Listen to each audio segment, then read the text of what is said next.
still love learning about the great sport of ski mountaineering here and Off the Podium, of course, set to make its debut at the Milano Cortina Olympics next year. And today's guest is a very exciting one. Not only does he compete in the world of SkiMo, he's one of the, I want to say, founding fathers almost of the sport in Australia. He is a driving force behind a lot of things that have happened in the world of ski mountaineering over the last 4 or so years since it was first announced to be an Olympic sport, and currently is basically the boss of the whole sport in Australia. That's where we're at right now. It's a pleasure to welcome to Off the Podium, Brian Lichi. Brian, welcome to Off the Podium. Thank you, Ben. It's lovely to be here. It's a pretty effusive introduction. I appreciate it. It's very lovely of you. We always like to start people with a big head, basically, because I see it as only going downhill from there. So if you start off feeling happy, then when it really gets shit, you just basically want to be like, oh, well, it started off okay. So, that's... Look, the head is big. I'm ready to go. Exactly. I'm a journalist, the inverted pyramid, right? All the information at the beginning and then just get the crap down the bottom. It's simple. That's how it works. But as I said in the introduction, basically one of the driving forces behind where we're at right now in ski mountaineering, because you've got a fantastic blog post online where you basically go into detail about your journey in the sport. Makes my job very easy when it comes to doing an interview like this, Brian, with all the research on there. But I want to start at the beginning. How did you discover ski mountaineering, and what sort of led you on this path to getting it out there a bit more in Australia and getting us on the cusp of having some athletes actually representing our country at the Olympics in a few months' time? Yeah, it's a good question. I think my initial introduction into SkiMo, or at least understanding about what SkiMo was, probably came back, 15, 16, 17 years ago now. My wife and I lived in France for a time. The concept of being in the mountains, traveling fast and light in the mountains, is just part of kind of French Alp existence and realistically mountain existence in Europe. Beyond that, knowing I did a lot of trail running when I was younger. There's a lot of trail runners in Europe and in the US who use ski mountaineering as an off-season training tool for them. And so it was always kind of on the radar, always there and available. And I'd heard whispers maybe, I think 6-7 years ago, that they had been trying to get ski mountaineering or SkiMo racing into the Winter Olympics. And it was just a slow process of, I imagine, the ISMF working pretty hard to get themselves across the line there. And about, I think, maybe 3-4 years ago now, hearing that it got selected into Milano Cortina, the second that happened, I just tried to jump onto that as hard and as quickly as I could, pretty much. Underselling that, reading your post, you sound like you sent like hundreds upon hundreds of emails essentially to everybody you could think of. I'm talking the IOC, the AOC, the Ski Federation, like everything. I mean, how many days did you just kind of take off from your life to just go, I'm emailing a bunch of people here because I want to get involved in this? And I think you even say you selfishly wanted to be an Olympian. Like, well, I'm going to be an Olympian. I'm going to be Australia's first SkiMo athlete. So let's go. Let's get the ball rolling. Yeah, look, I think I got lucky that it all hit around that time of, I think, either the first lockdown or the second lockdown of COVID in Australia, where I work in outdoor education, so we were a bit stuck in my old organization, couldn't really do much work. And so I'd spent a good amount of time sitting at the computer. And so obviously, the selfishness kicked in, and I started thinking, well, how can I get involved, and, how can I compete? And as I looked around, I kind of saw that you have to have your country be a participant in the peak body, be a participant in the sport internationally before anyone can actually compete individually. And so at that point, I just started emailing realistically anyone I thought who would be involved in getting this across the line in Australia. So yeah, that involved Snow Australia, that involved the Australian Olympic Committee, the Winter Olympic Winter Institute of Australia, the ISMF, which is the International Ski Mountaineering Federation. I tried the IOC, but at that point I kind of was just grasping at straws and really just throwing as many feelers out there as possible to try to get something across the line. So you didn't get an email from Thomas Bach? He didn't sort of reach out to you at all? Or? No. Look, I was fortunate enough to say hi to Thomas Bach at the World Champs this year at SkiMo, and you'd be shocked to hear that he had no idea who I was. So that was no response from old mate Thomas. T-Bark, come on, we miss him already. It's been only a couple of months since he's been out of the role, but we definitely miss him. I mean,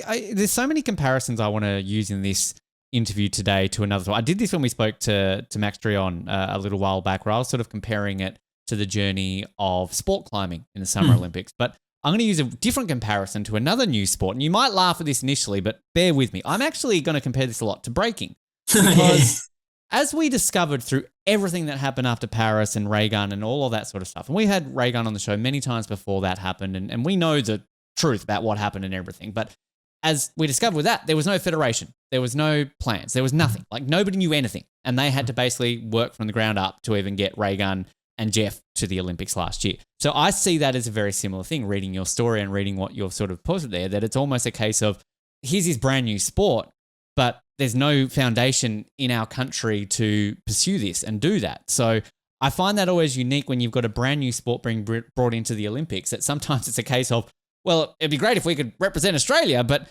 we don't nothing about this sport, so where do we begin? So I kind of liken that to kind of you going on that educational path, because as you say in the blog post, there were pillars there, weren't there? So like Snow Australia had started making some moves to get this possibly for Australia to represent SkiMo at the Olympics, hadn't they?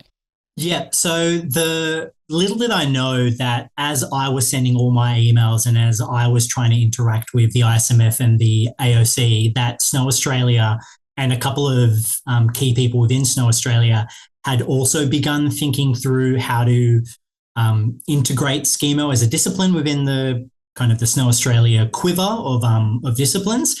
And at one point I was sitting there at a work conference and, a random phone call came out of the blue.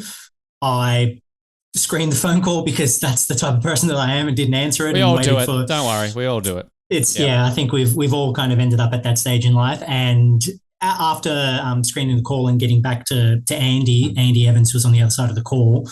At that point, all I'd heard was that himself and a couple of other key figures in Snow Australia had begun to think through how to get this across the line, how to work towards kind of Australia or Snow Australia's ratification within the ISMF, so that all the blurriness and murkiness about getting individuals competing in the sport disappears and it all falls under the Snow Australia banner. And so I think to jump ahead a little bit, we had the president of the Canadian Ski Mountaineering Federation come out for a talent camp a couple years back. And from Matt's perspective, he said that having Snow Australia there and having kind of the infrastructure that Snow Australia brings really rocketed the sport ahead by a number of years, because all the administration, all the paperwork, all the behind the scenes things that have to happen to ratify a sport kind of internationally just happened.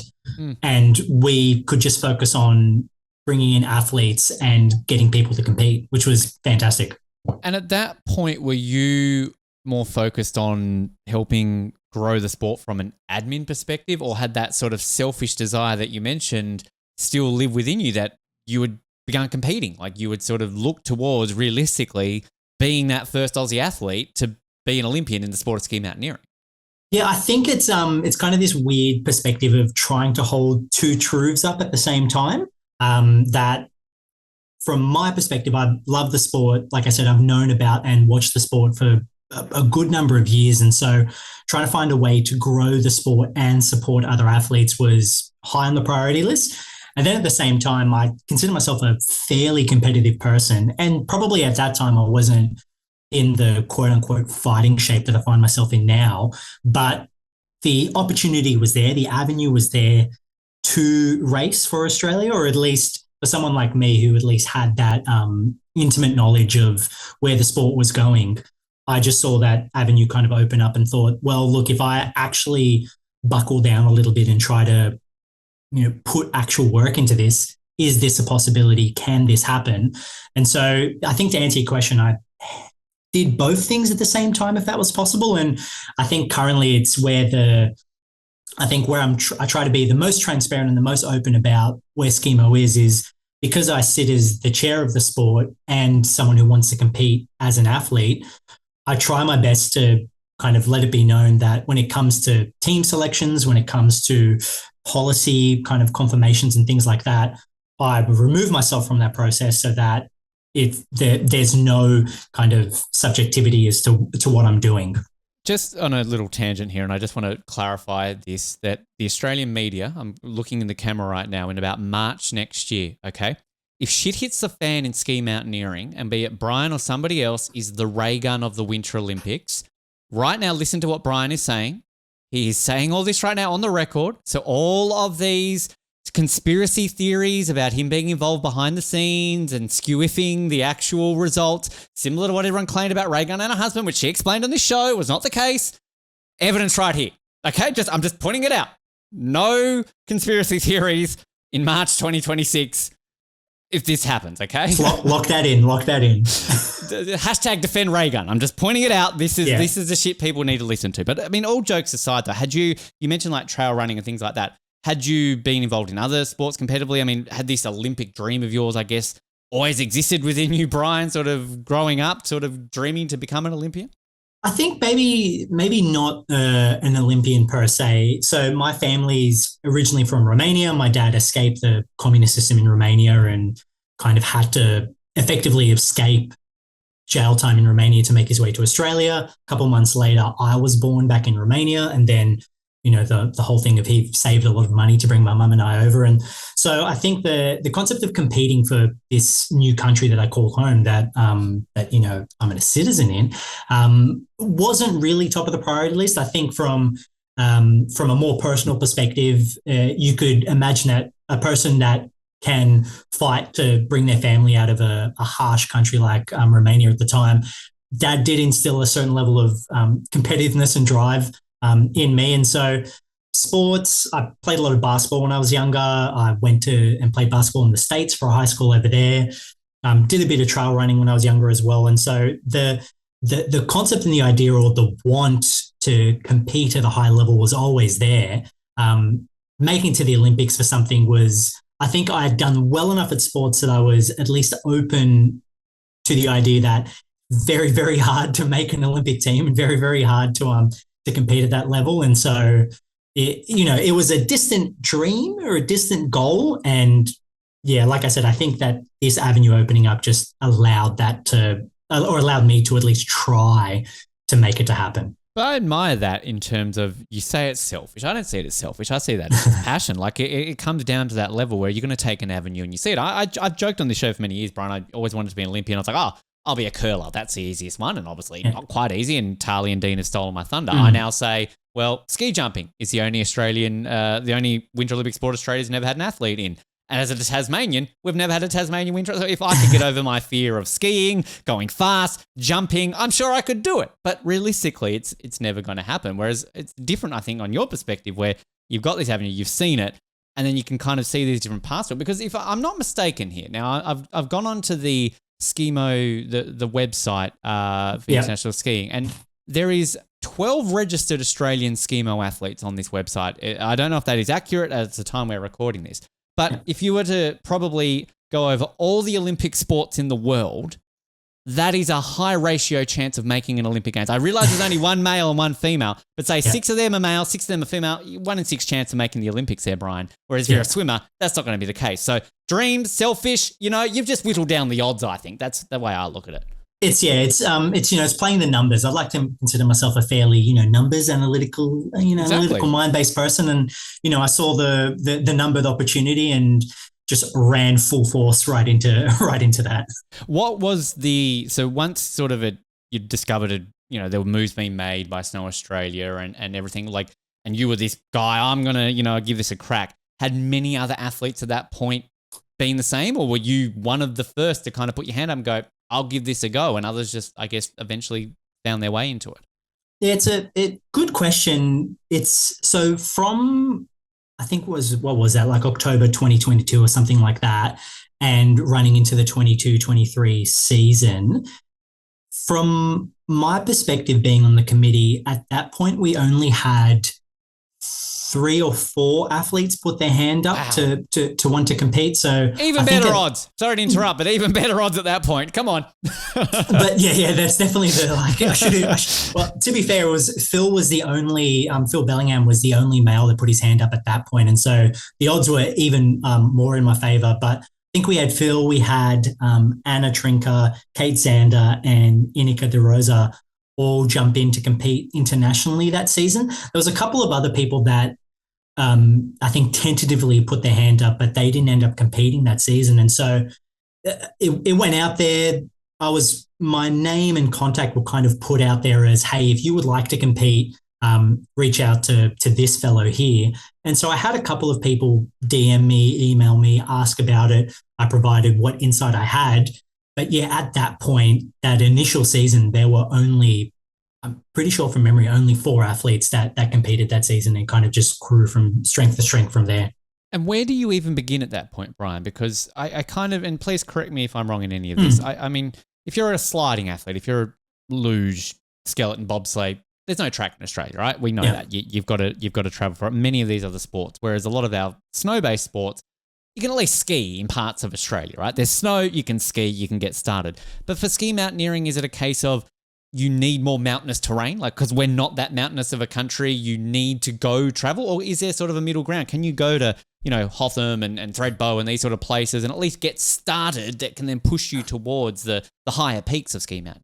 Yeah, I think Australia got lucky in the sense that the Olympic events chosen were the shorter, some would say maybe more watered down version of ski mountaineering. And so this is a sprint format, is it? The sprint and the relay format. So SkiMo has a bunch of different formats or a bunch of different events, from short ones like the sprint, which lasts about 3 minutes to 4 minutes, to verticals, which are just pure uphills, to relays, which are about 8 to 10 minutes, to big events like individuals, which kind of take in more of the mountainous terrain, more of the wilderness, and is just a lot harder to do if you're not spending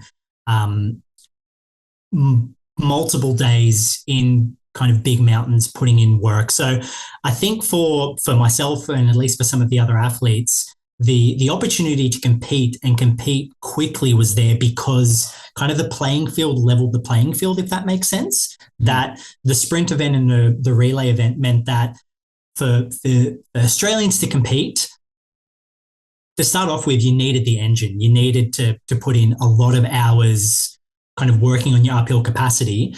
The downhill, you needed to work on your downhill, don't get me wrong, but the downhill took a small backseat because if at the end of the day you were getting absolutely smoked on the uphill, which to be fair, I got smoked on the uphill, but at the same time I put in a lot of work to get on the uphill.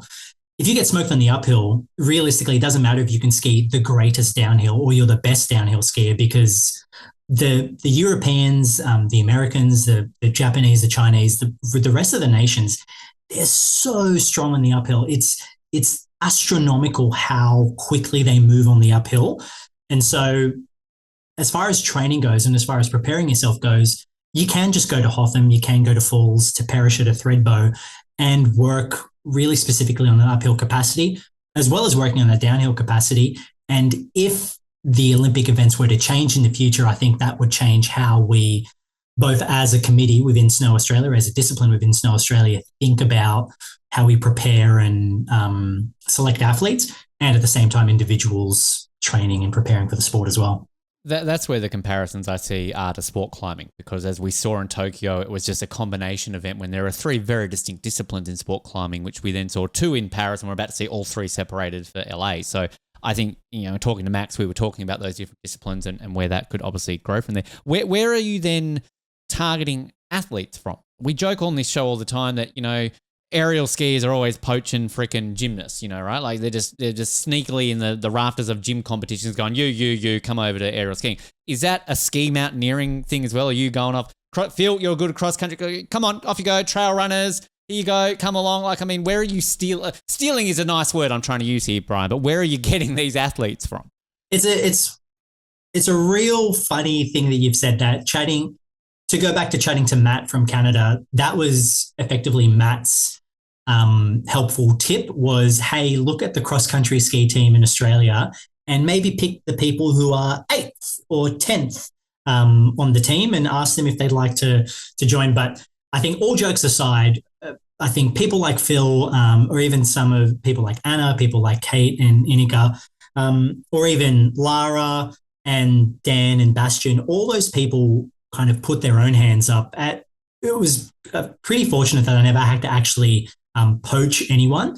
Now, it doesn't mean that I don't, try to sit with trail running athletes or talk to cross-country skiers about trying SkiMo or giving SkiMo a go, or even talking to the backcountry community in Australia and just asking them, hey, do you have an uphill capacity? Would you like to see what it's like to move quickly through the mountains?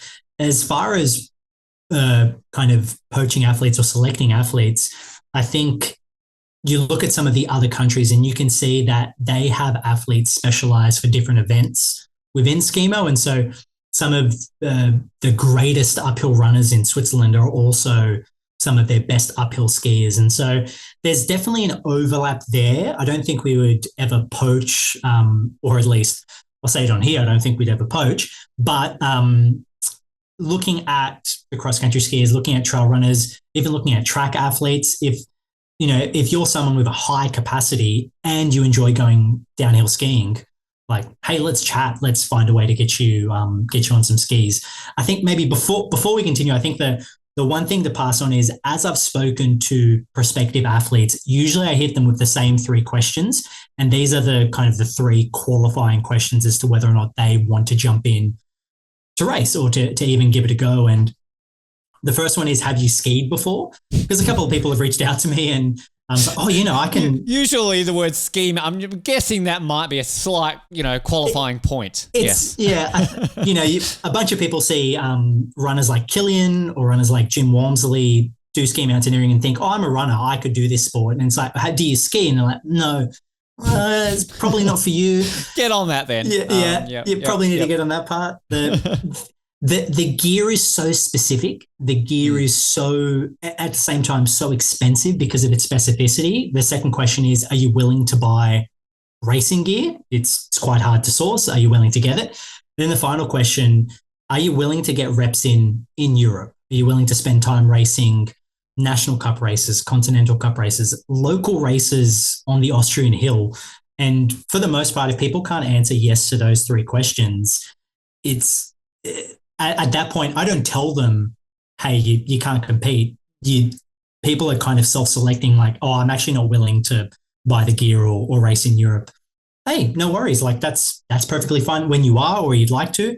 Come and give it a go, because I think it's all well and good to say that, hey, look, I want to compete. And from my perspective as the chair of the committee, I want to get as many athletes competing as much as possible. But when it comes to competing at that high level, if you can't do those 3 things or you don't want to do those 3 things, it just becomes a little bit harder to improve in the sport. Is it also a case of, say, if we're looking at younger athletes, given this sport is so new?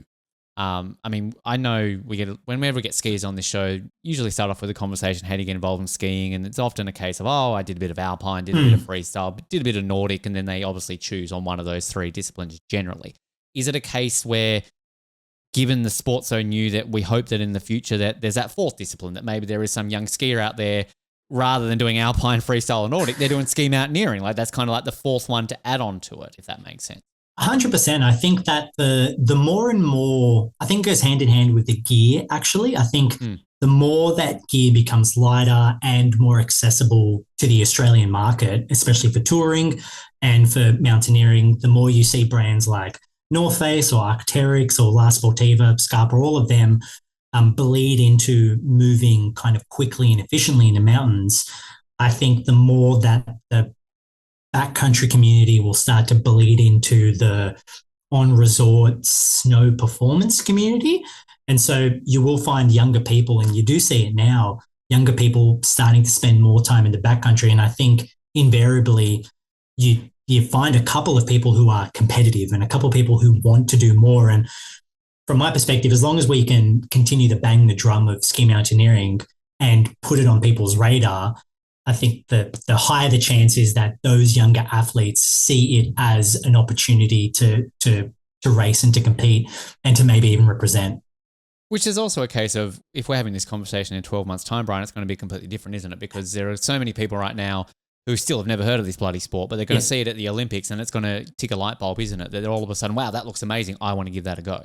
Yeah, 100%. I think from my perspective, having worked through the sport in the last three years, I'm hoping that the Olympics is kind of a bit of a push. And then after the Olympics, we then kind of can hit another swell and another bigger push heading towards the 2030 Olympics, if it does get selected into 2030. And on the counter of that, and I'm not doing this to deliberately keep bringing up breaking every 5 seconds, but is it a case there is a slight fear? Because, I mean, breaking is a one and done sport. We're not seeing that again, probably ever again at the Olympics. And given that it has not been officially confirmed for the French Alps, is there a fear that this could be that one and done sport? There's definitely always a fear. There was an interesting meeting with the ISMF and with a lot of the coaches and team managers that I was fortunate enough to go to at the World Champs, talking about the push towards getting the sport into 2030, how there's a couple of sports that kind of exist on the Winter Olympics calendar forever, and the others all have to work towards getting themselves into to the upcoming Olympics. Now, is there a fear? Yes, I think the French are hosting the 2030 Olympics. The French are one of the greatest ski mountaineering nations. There's a high likelihood they'll come away with a medal. My general hope is that, if they're going to get a medal at one Olympics, why not push for another sport that they can get another medal in the next Olympics? And so I think, and finding ways to add more variety into the sport, maybe push for an individual or something that's a bit more wow in its scope, in its kind of ability to draw people in, I think would be great. So I think SkiMo has the best of all worlds as far as the sports go, because, you see the effort on a cross-country ski race. You see the kind of the precision of a biathlon event, and you see the kind of the breakneck capabilities of a downhill course. And I do think SkiMo uses all that and kind of shows all that. So it's just, like you said, it's just about making sure that people that don't know about the sport begin to know about the sport, so that there's enough eyes on the sport that the IOC does want to kind of fold it into 2030. And the positive nature of winter sports is there's not as many as the summer sport, whereas summer, like, it's kind of like you've got to get rid of some. There's just too many going on, whereas winter, it's like, bring on over. That's why I think, wasn't it Sebastian Coe was saying that had he become president, he was going to bring some of the summer events over into the winter. There's not enough. Like, get out of it, Sebastian. There's plenty of winter sports out there to fill it out there. I mean, your role obviously then as the chair, I mean, is that almost a bit of a dream position for you? I mean, I guess you couldn't have imagined that when you were sort of setting out all those hundreds of emails out there, hoping that T-Bark was going to reply to you, that here you are sitting, months out from an Olympics, kind of at the very top of the governing body of this sport in Australia. Yeah, maybe to preface it a little bit, I sit on the top of the committee, and there's still the rest of Snow Australia. So I think you're still the boss of the sport, Brian. Come on, stop underselling it. We know who you are. It's definitely, I think, as far as dreams go, or as far as kind of boxes that you tick in life and exciting moments, the moment when Andy and Michael, who's the CEO of Snow Australia, kind of called to say, hey, would you be happy to sit as the chair of the sport? It was a real pinch me moment, considering that, like you said, I went from cold emailing and cold calling international federations to now being where I am. And so, yeah, it's pretty shocking to think that I went from those moments to now having amazing athletes going to represent us in the Olympics in a sport that didn't exist on the Australian cards a couple of years ago. It's definitely a dream, 100% a dream. You also still do compete. Let's not completely think that you're just sitting in an office now, Brian. I mean, World Championships earlier this year, I just wanted to touch on that quickly. You're in Switzerland.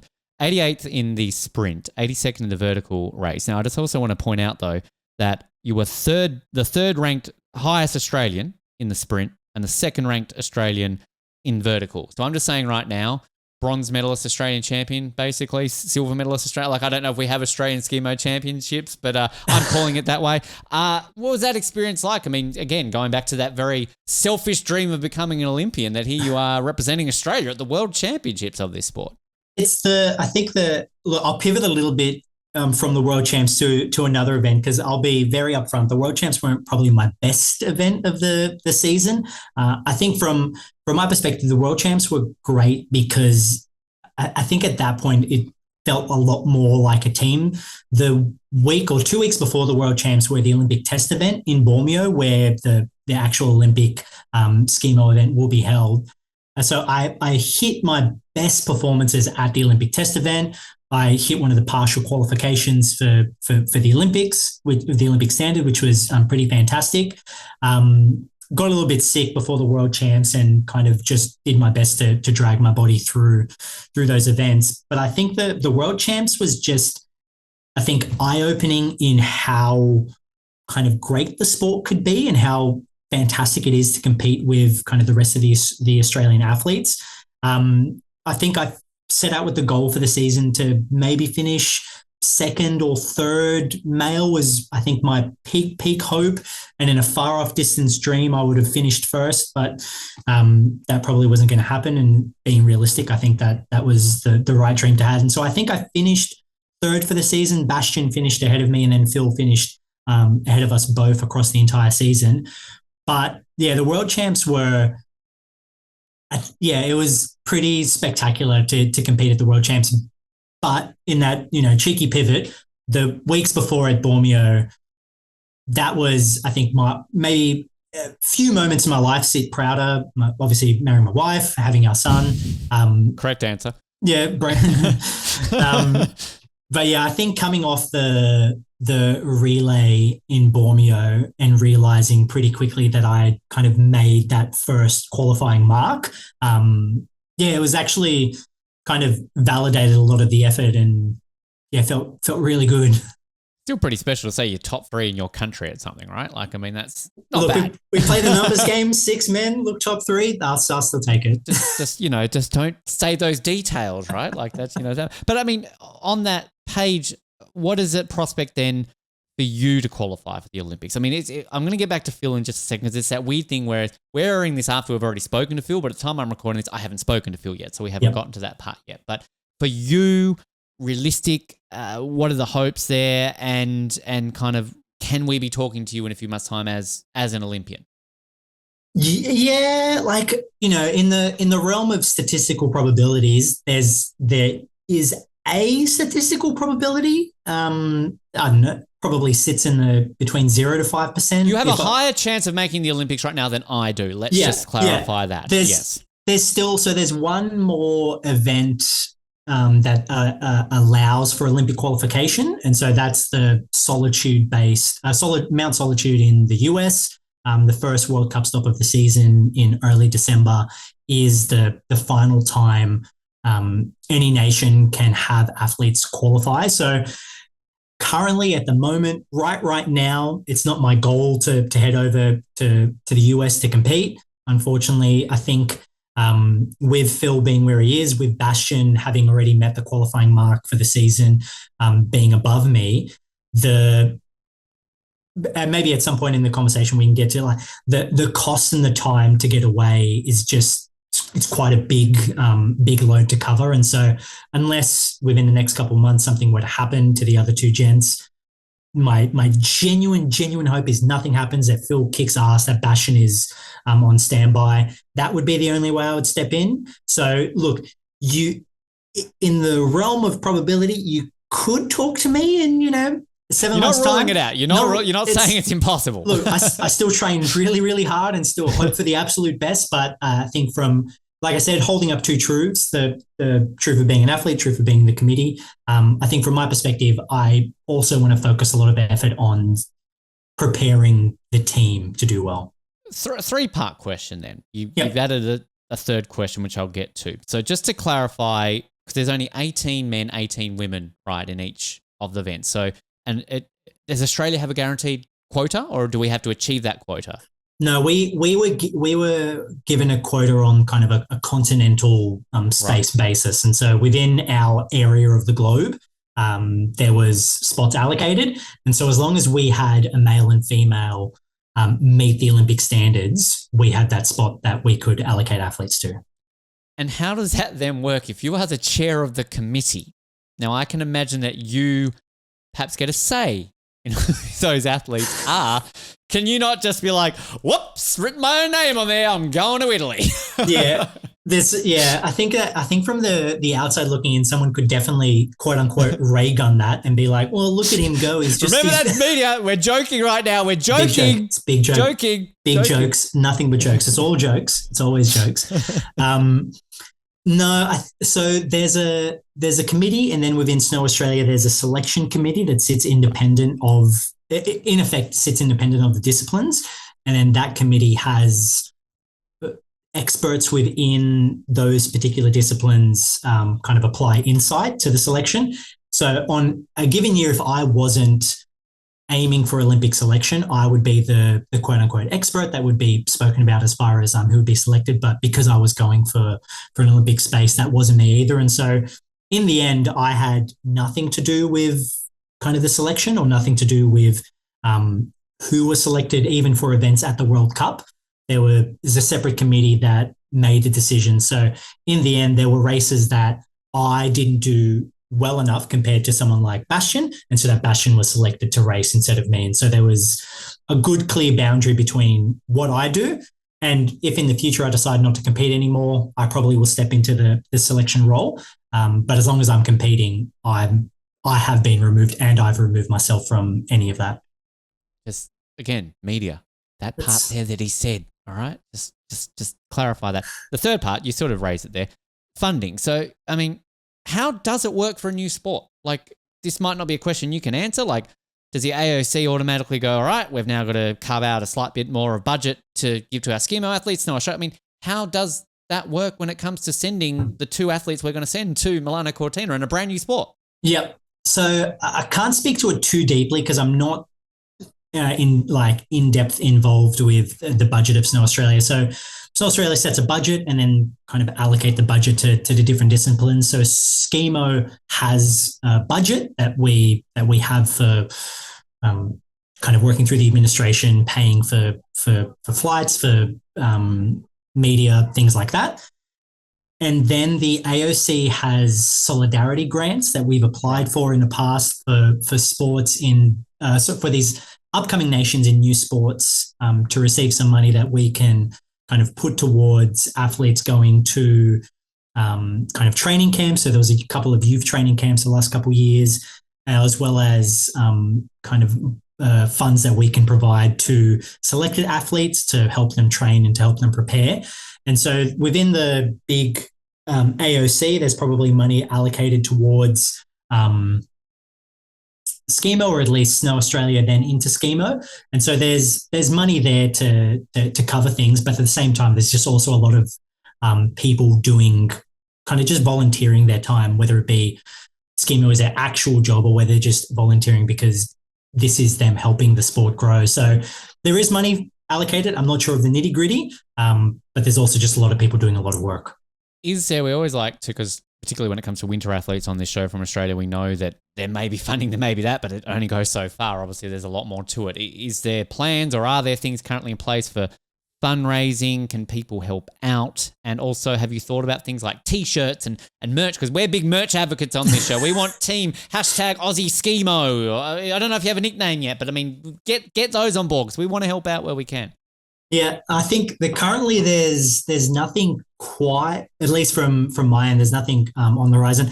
I'm very positive there's donation links all through the Snow Australia website, and donating with a SkiMo kind of tag in the notes section, I think would be perfect. A lot of the athletes who are representing Australia or who are hoping to represent Australia have their own Australian Sports Foundation. I think the ASF link. So follow, I don't know, if you look for people like Lara, look for people like Phil, look for cross-country skiers. Through my own socials, I promote the athletes to my dying breath. Merch, At the moment, I'm trying my best to just focus on fitting out the SkiMo athletes in kind of SkiMo racing equipment. Can I ask you about that in a moment? Because I love this point in your blog about that.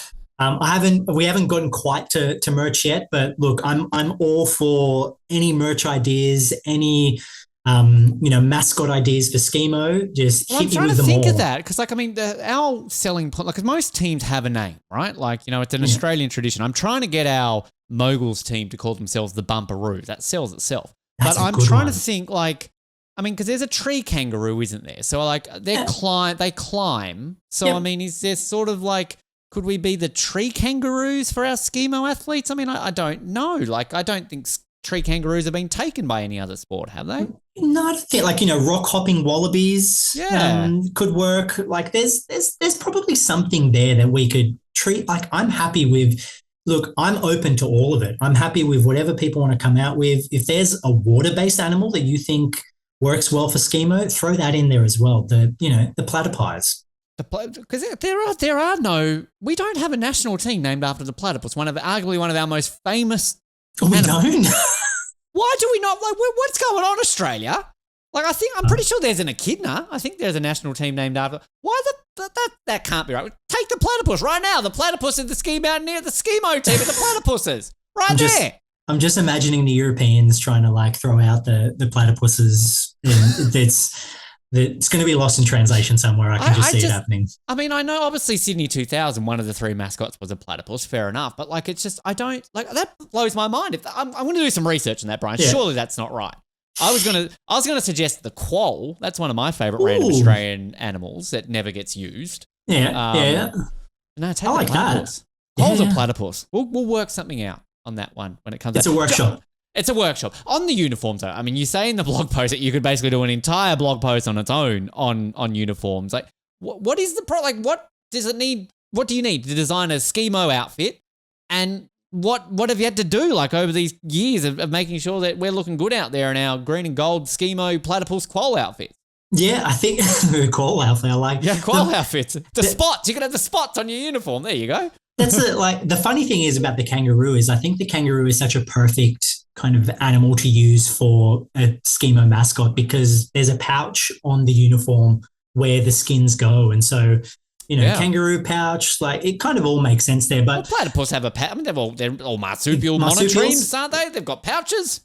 There it is. It writes itself. I'm happy to, I think we just lock this in. No, the tricky thing with the SkiMo uniforms, I think, is twofold. Number one, it's just making sure that we have uniforms is probably the hardest thing, is that there are only so few providers that create SkiMo race-specific uniforms that have the features that the racers or the racers need, whether it be a pouch, whether it be zippers across the front, whether it be certain cuffs on the legs. There's only a few of them. And so you're only working with a few different providers. At the same time, some of those providers work exclusively with certain teams or with certain nations. So it's a bit harder to get them across the line to working with other nations. And then from that, managing the branding on the uniform and where the branding sits, what the colors look like. And so for the last couple of years, we've gone with Carpos, which has been fantastic, and figuring out where the branding goes, how much branding we need to keep on it, whether we need to have Snow Australia somewhere, OWIA somewhere, AIS somewhere. It just becomes tricky managing the branding because at the same time, you're wearing a backpack. And so really there's no point to have branding on the back, but we put it there anyway. And then on top of that, trying to interact with the athletes and figure out, okay, what works best for you? Does the uniform need to be thinner? Does it need different features? Does it need to zip up a certain way?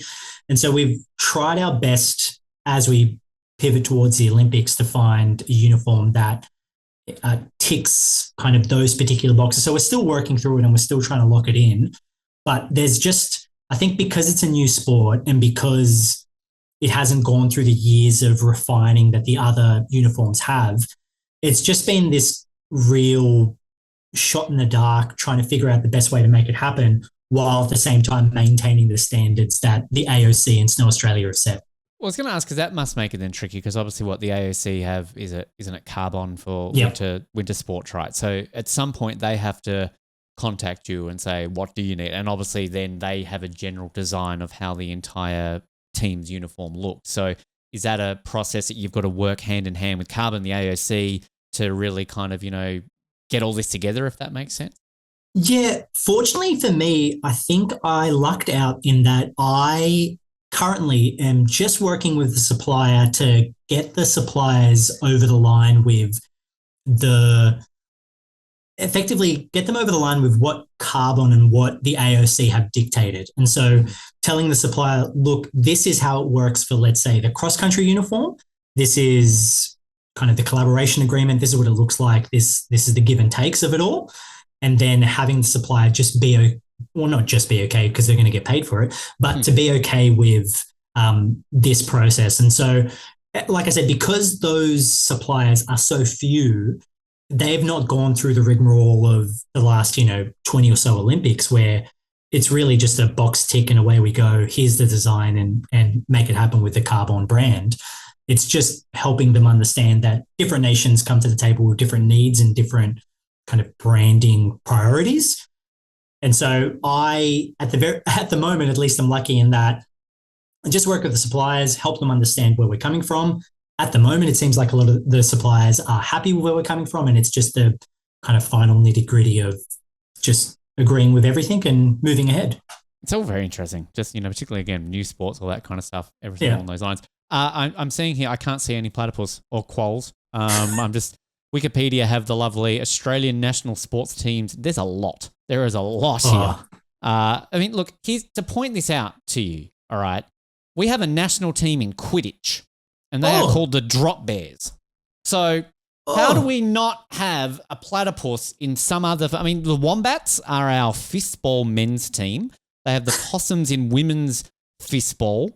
Ultimate Frisbee. The Wombats are in Frisbee as well there. Sugar Gliders exist. They are the national disc golf team.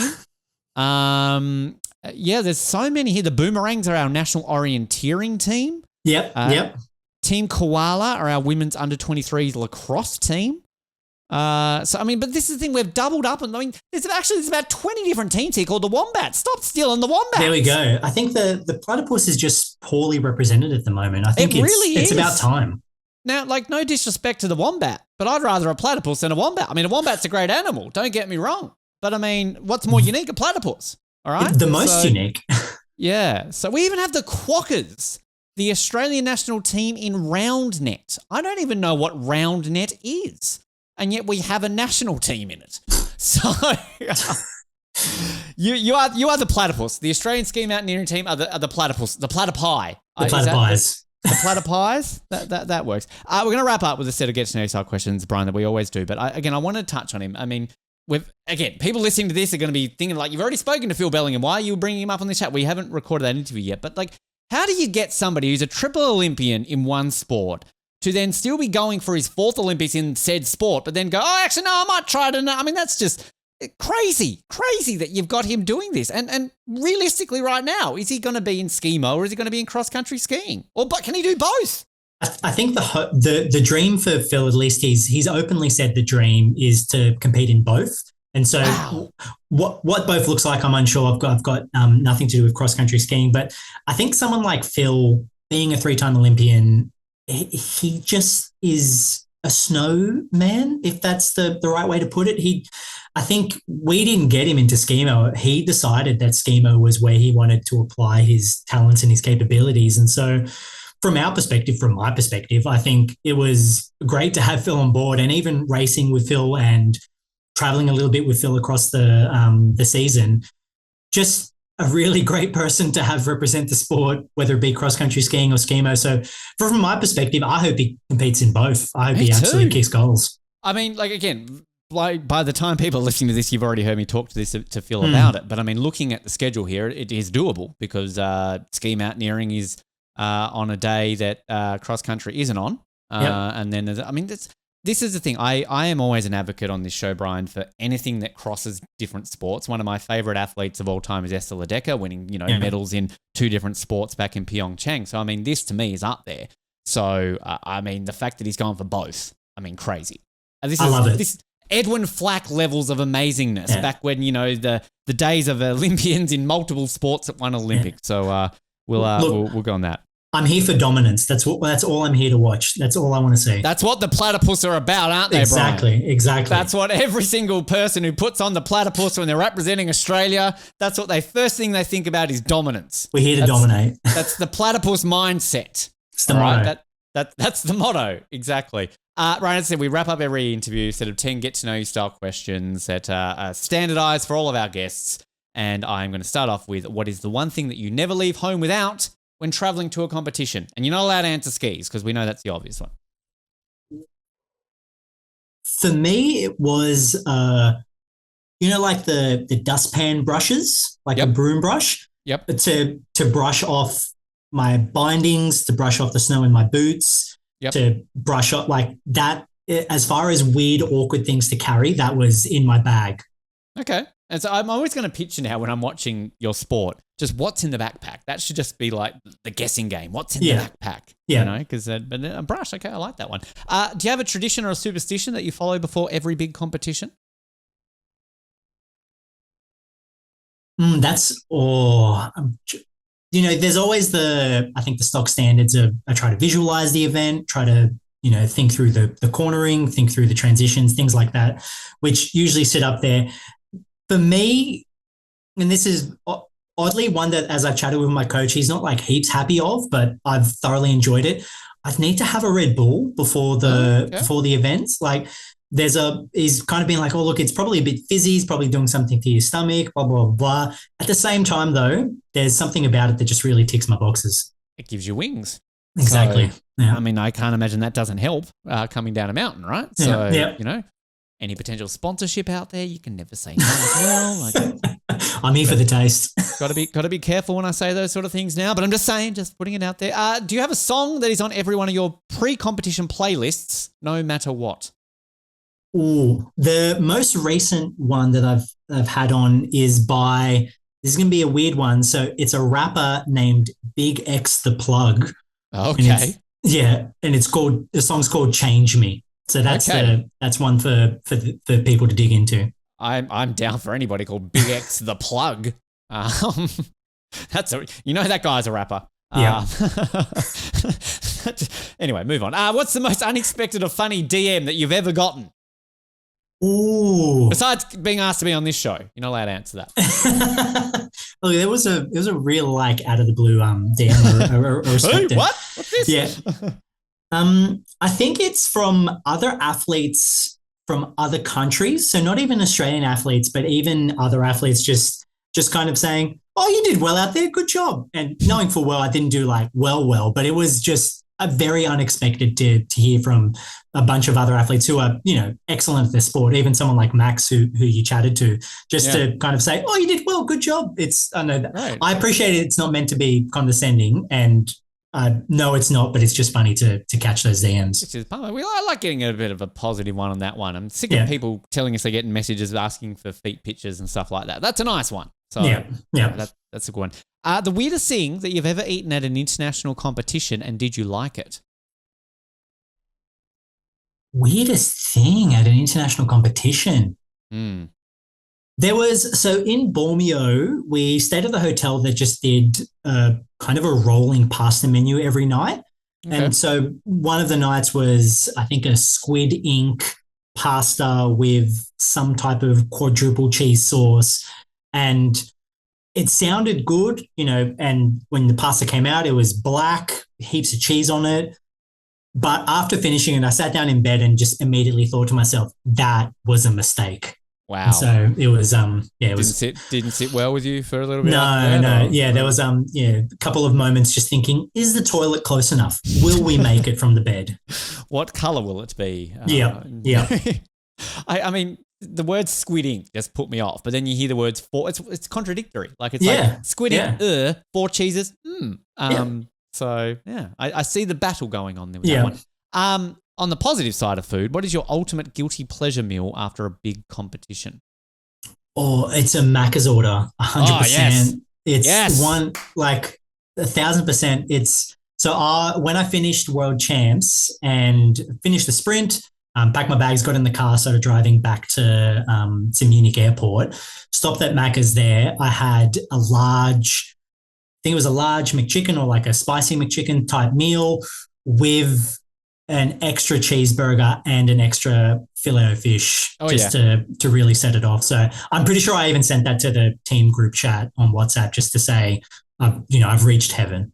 I mean, that is what Macca's is for. And I sincerely do hope that they will come back on board as an Olympic sponsor, because I feel for all these athletes in modern Olympics who don't get to experience unlimited McDonald's in an Olympic village, right? Yeah. I was at Justin Norris doing the 88 chicken nuggets back in Athens or whatever it was. I mean, come on. But no, absolutely. I love, like, isn't it funny? I remember growing up with Macca's, like, you kind of had your standard kid order. And then when you got to like your teenage years, you were rebellious. I'm going to try I'm going to do all these different ones. But I find that when you're an adult, you stick to the standard one. Mine is, I like generally 2 cheeseburgers and 10 nugs. Yeah. That's my go-to with the fries and the Coke. That does me. And you sit with it. You rock up, you look at the menu, you think, will I try something different? Probably not. I enjoy what I get. It's the old cliche of like when you go to a pub, right? You know, you always look at the menu, but you know you're getting a palmy. Like you don't fucking need to look at the menu. No. Oh, that's one that's only $20 here. Good value. If you can get a palmy for under $30 now, you are in a good venue. Right? You've won. You have one life. That is all I'll say. If you could swap sports for a day with another Olympian, what event would you choose, and how do you think you'd fare? And summer as well, not just winter. You can if you want to do the ray gun route and do breaking, you're more than welcome to. Oh no, breaking. I think I have no rhythm. I think it would be climbing. I know that the parallels are there, but someone like Jakob Schubert from I think from the Austrian team, they're just look, if there's a way to swap bodies where I'm being given all the skills and capacity and capabilities that he had, I think that there'd be something there. But if it was just me giving it a go, I'd get worked. Don't get me wrong, I get absolutely blasted. But I think just jumping into a climbing event at the Olympics sounds pretty fun. I think I love it. It looks cool. I mean, especially the speed one, right, where they're up that bloody wall and like, Spider-Man style, like exactly 5 seconds, something stupid like that. Crazy. Now, this one we always get a bit of help with, Brian. If your Olympic journey were a movie, what would the title be and who would play you? I think the title would be Started from the Bottom, Now We're Here. Going a bit of Drake. All right. Bit of Drake. But, okay. Because here is so ambiguous that it just lets you here is wherever you end up actually. Exactly. And you are literally starting from the bottom in your sport, so it's just it works. That's what I thought. And who would play me is look, it's someone said there was a comedian, an Australian comedian once that someone said I look like that I thought could play me, but I can't quite remember who he was. But I think currently, let's just go with like Michael Fassbender, because I think yeah. Look, good granted answer. the sharp jawline isn't there, but at the same time, I think that if there's someone the that body's could play, there, right? Exactly, there it is. That's what we would. I mean, I like the fact that you actually come with your answers, because like often ChatGPT will give me answers, and I'm going to be honest, the 10 that they gave me here are shit. So I'm glad you gave me that one. I'm sticking with that one. But they've got, so I put a picture of you in and I said like, what's some actors that resemble you here? So this is the 10 they have given, and you should be very honoured with this. I'm not saying you don't look like these people, but I'd be honest if they said Joseph Gordon-Levitt. Okay. Oscar Isaac. Yeah. Ooh. All right. Adam Driver, Jake Gyllenhaal, Rami Malek, Gail Garcia Bernal. I actually don't know who that is, but sure. Diego Luna, I see a bit. I can see it a little bit. Yeah. I see a bit of it there. Ethan Hawke. Not bad. Okay. Ben Whishaw, from Bond. Why not? Yeah. And here's the one that you should like, because this is the it man. This is who everybody wants right now. Pedro Pascal. Oh, the Pedro. I saw the mustache and it was like, this guy is Pedro. Just take Pedro and run. Yeah. I know you're happily married, but like, I'm sure your wife would appreciate being married to Pedro Pascal. So of course. Saying what we will get ChatGPT to put up a lovely photo, a poster of Started from the Bottom, Now We're Here, and we'll post that on our social media when we put this interview up here too, Brunk. So usually we have it prepared, but you've given me a good one there, so I want to change that one up. what is the one question you are tired of being asked, and what is the one that you wish people would ask you instead? Oh, I think the one question that I'm tired of being asked is, it's probably not. I think it's a question, but I don't think it's meant as a helpful question. But every now and then I'll get an odd question that's like, "How come I wasn't involved in this?" Was a question that pops up every now and then from people, and that one bothers me because from my perspective, I kind of try to respond with, "Well, you didn't put your hand up for any of this. I didn't see you in anything